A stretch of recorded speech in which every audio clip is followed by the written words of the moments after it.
Okay, lately I've been focused on my soul. I ain't stressing over nothing if it's out of my control.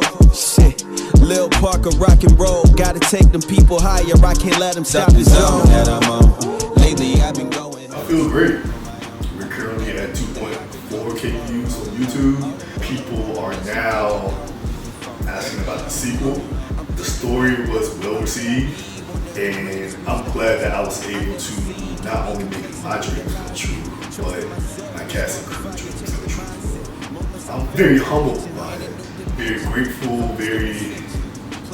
now I'm very experienced. So now I know what to do with my next production. So yeah, I feel good about it. I can't wait to start on part 2. Gotta go, I gotta blast. I can't even wait no more. Ready just to risk it all, giving it my very last. So right now, of course, we have Intercession 2 coming out 2024. But right now I'm working on a web series called Mad Millennial. Basically, Mad Millennial is a millennial-based web series that's going to focus on the everyday lives of millennials. I came up with this concept because just throughout Hollywood with all the films and TV shows, I see how millennials are misrepresented. Everything is almost a little sugar-coated. And according to the older generations,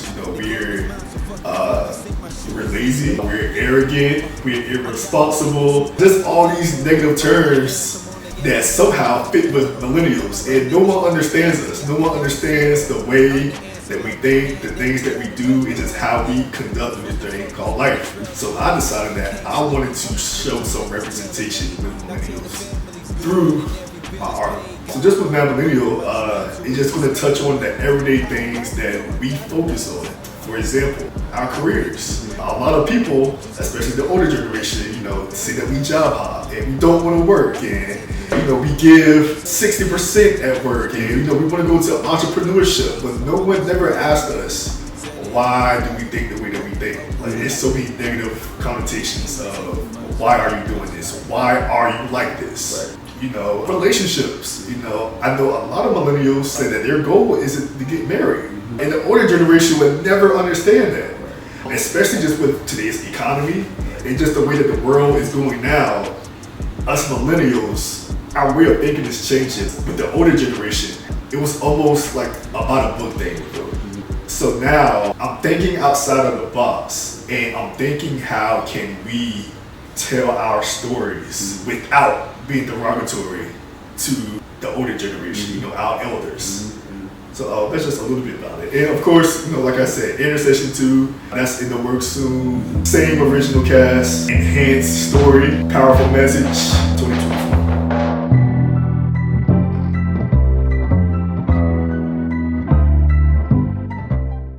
So for the cast and crew for Mad Millennial, I was very intentional of how I picked everybody, because I know that there was a message that I wanted to get out there.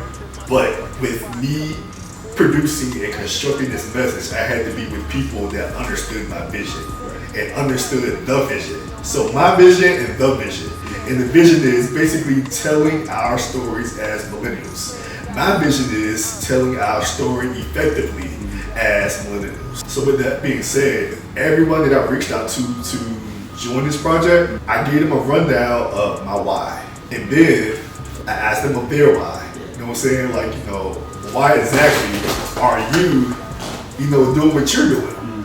And I also asked questions like, hey, have you ever thought of XYZ? Especially when I gave examples of the different topics and different scenarios that the series was going to hold.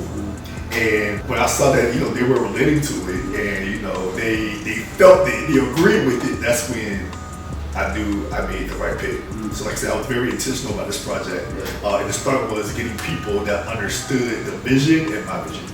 Even the production crew, I really wanted them to take this project and be as creative as possible, because these are our lives.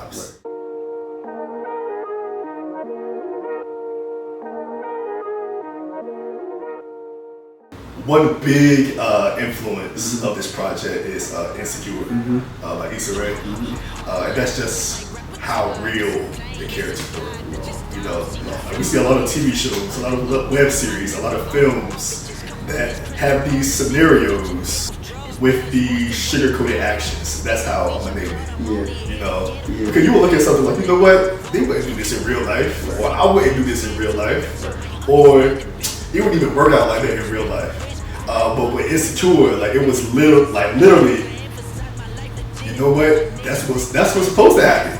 It was saying that's how it would go. That would have happened to me, or that's what I would have did if I was in that situation. So that was a big influence, just how real it was. It wasn't a fantasy. Like when I watched it, it was like I was watching some of my peers on TV navigating through life. Another influence, Abbott Elementary, and I only say that because of the cinematography in Abbott Elementary. Like it gives you that 90s sitcom TV feel, but it's also very cinematic, very engaging. I love how they play with the cameras in Abbott Elementary. And they use chances to break the fourth wall sometimes. Yeah, breaking that fourth wall. And a lot of people don't do that now. Yeah. A lot of people do not do that now. That's more of a, I guess, an old school thing. You know, when you're shooting in a studio and you get your live audience and all that. But I like how they incorporated that through cinema. Yeah. So that's another influence.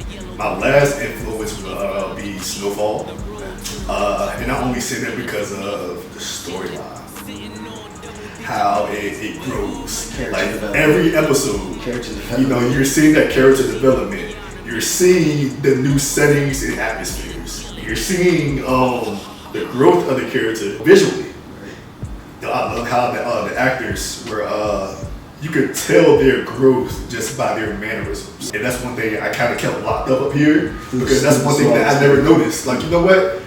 There's gonna be other filmmakers and other, you know, media gurus looking at my projects, and to have a skill like that to really kind of work with your actors and like, you know what, we need to enhance your mannerisms every single episode so they can not only hear your character development, but they can see it as well. I do pray that one day you'll get it. Man, one day you'll get it. Yeah. It's alright, I see. Martin, Insecure, Snowfall, Abbott Elementary, Dear White People. Yeah, top five. And that's just, they included everything. Just the cinema work, the character development, the engaging storylines. Everything a filmmaker would want, well, this filmmaker will want. I see it in those projects. So that's my top five. Say nothing else, something in me can help but to tell you how it's supposed to be. Love you from afar, ain't nowhere in hell I can let you get close to me. John Q, Training Day. Oh man, John Q, Training Day. Get Out. I'm tripping. Do the Right Thing. Us. Jordan Peele. Yeah.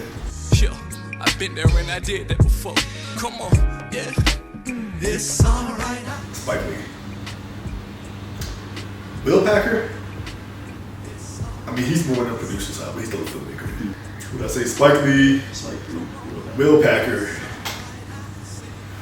I'm gonna make it 4. And I'm gonna save him for last. So, Will Packer, Spike Lee, Ryan Coogler. Hear me out. He had to grow on me, but Tyler Perry. And I say Tyler Perry because I understand how he had to grow on you. Yes, because of his backstory. Yeah. I have nothing against the Medea series, you know what I'm saying? Like, I love that for the black community. But Either way you look at it, it's definitely a staple. Yeah, you know, like it's entertaining. It's funny. Whether you loved it or whether you hated it or whether you loved it at first or whether you thought that like okay it was just too much at the end, because like I was kind of on that point where like I liked it at first, but it was like alright cool, that was too much, like Halloween, like why do we need to be Halloween? Yeah, it was almost like some of his stuff became like like very repetitive, and he was sticking to the broken black woman stereotype and the aggressive male stereotype. Because it was either that the black woman was broken, she was divorced, she was angry, bitter, just all of that. And then it was the man, he either had to be on drugs, he had to be, you know, a low down, dirty dog, he had to be sorry. You know what I'm saying? I'm like, representation is everything, especially through media, so how about we switch this up? And I didn't really see it, the switch up. But I also know that you have to tell real life stories. But you have to always tell those real life stories back to back. Like we're more than, there's people out there that fits that character, right? But we're more than that. And especially for you to be a black pillar in the black film community, I was expecting some growth. Like yes, that sells, but how can you sell the good representation as well? There has to be some balance. Some balance. Some balance. And not even balance, maybe you should just take a shift. That's how I see it. And yeah, you took all these stories, you're successful with this, let's try something. I'm seeing it a little bit. That's why I'm saying like, all right, he's back on my good list. I enjoyed, you know, looking at him with the employees and Mr. Brown and all that stuff. Like even when I was younger, but now as an adult and just navigating through life and seeing his projects now and relating to it and seeing the stories that he's telling, I'm like, okay, it's getting a little bit better. You know what I'm saying? So I'm giving a call. Right. I'm going in too. You just call your name. I'm glad you. All right. All right. Call me back.